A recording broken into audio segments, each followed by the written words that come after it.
area. So just being from Florida in general, I'd be like, Florida can play with any state. And so that added more fuel to the fire There and you go. definitely motivated me at the next level. There you go. Yeah, absolutely. Yeah, not the hotbed of lacrosse, but more the hotbed of surfing. And you are quite a surfer, and you kind of glossed over the injury, but would you mind telling that story? It's just amazing. Yeah. So freshman year, after my freshman year of high school, I was surfing with a couple of my buddies, and we wake up super early. There was a tropical storm coming in, and we make a 2-hour drive to this place called Spanish House, which is a pretty famous wave for for Florida surfers in general. And it was something that we did a bunch, and it's an awesome time. So I was super excited. And we're out there. The waves are amazing. We're all pretty excited. And then after 3-4 hours of surfing, we're all like, all right, we're getting pretty tired. Let's go in.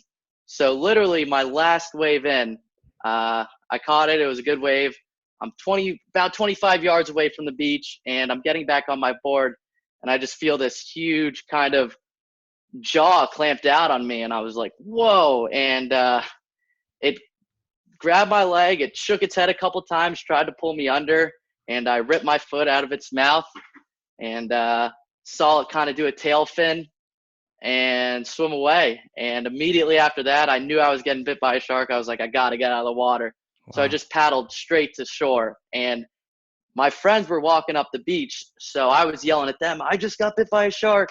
And Wow. I'm kind of known for like the boy who cried wolf, so none of them really believe me. So Yeah. they're all just walking, and I finally get in, and I'm hobbling up the beach, trying to get out of the shore break that's kind of being really annoying. And I look down at my foot, and it is the grossest thing ever. It barely looks like I have a foot still there. And the blood is kind of pulsing out with my adrenaline. And thank God there was like an army medic, and he helped me up the beach while all my friends were just not believing I got bit and still just casually walking up. Wow. So I got to the shore, and he used my leash as a tourniquet to stop some of the bleeding, which was awesome. It saved a lot of blood. It stopped me from passing out. And at that point, my friends knew that something serious was happening. So they all ran up to me, and they were freaking out more than I was. I wasn't in much pain, so I was taking the whole thing pretty lightly and kind of making jokes about it. That is a tremendous story. Tremendous story. And so what was the final outcome like? Like severe tendons, and I bet you had a couple surgeries to repair it. And what was kind of the recovery like for you? Yeah, so it tore all the tendons in my foot, all my toes, and it actually bit me in my thigh as well, which I didn't even realize happened until 2 days after I got the initial surgery. I was changing, and I realized that I had another bite on my thigh. But I got 50 stitches, and I was in the hospital for 5 nights, which, being sandy and salty in a hospital bed for 5 nights was definitely the roughest part of the whole experience. Yeah.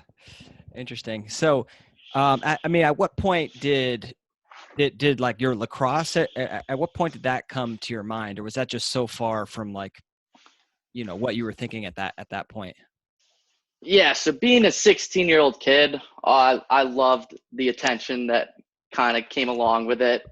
Uh, I sounded like an idiot on all the interviews, of course. So I was kind of a big hit in the media outlets, and I was kind of just taking that all in and being a goofball on that. But lacrosse was in the back of my mind at this point. I didn't know if I really wanted to play in college. Mm-hmm. So I wanted to be a professional surfer at this time. So it was mostly just being committed to, like, I was mad that I wasn't surfing more than I wasn't playing lacrosse. Right.